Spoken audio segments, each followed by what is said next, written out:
En este vídeo veremos las posibilidades más básicas del modo de trabajo impulsos.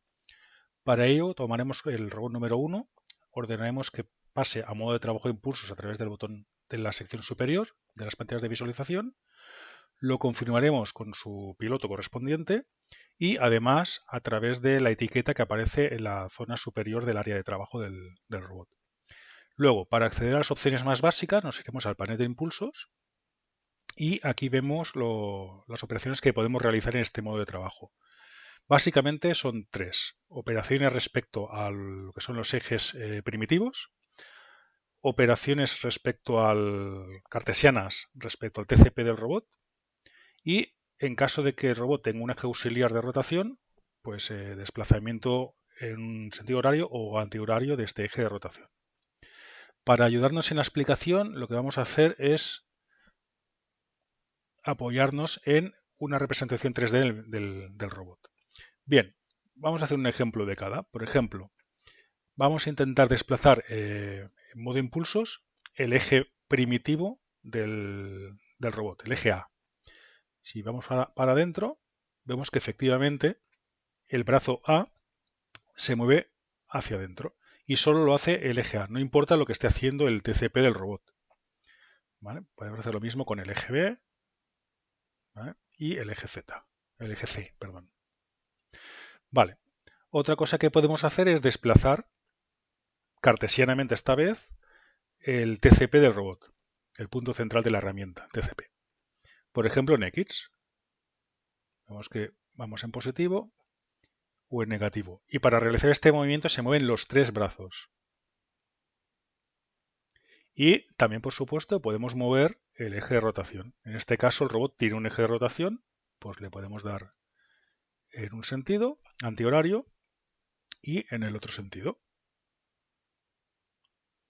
Vale. ¿Qué más cosas podemos hacer?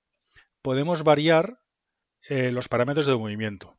Por ejemplo, en este caso, cuando estamos moviendo en X, puede ser que nos parece que va muy lento.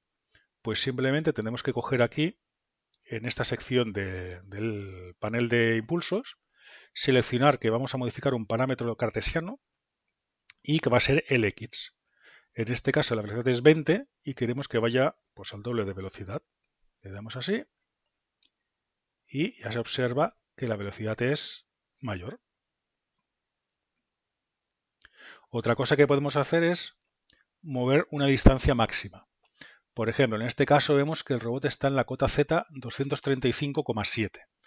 Queremos bajar hasta 7 décimas y esto, haciéndolo de esta forma, es bastante complicado porque enseguida nos vamos a pasar. Pero si venimos aquí, cartesiano, Z, y le decimos 0,7, y ahora cogemos y vamos en negativo,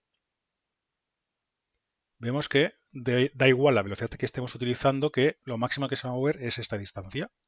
Si ahora quisiéramos bajar 5 milímetros, por ejemplo, haríamos la misma operación.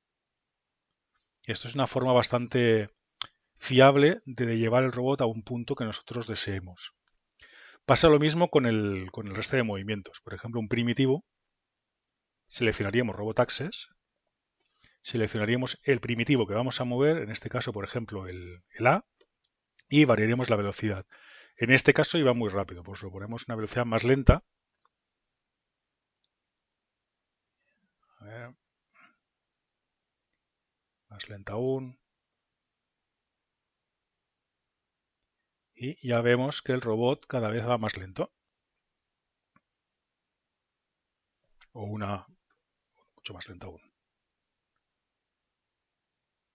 Y esto nos permite desplazar, probar cada uno de los ejes de forma independiente, muy útil durante la puesta en marcha, o ir a una posición muy concreta para comprobar que estamos justo encima o para hacer opciones de calibrado de la cámara de visión artificial, etc.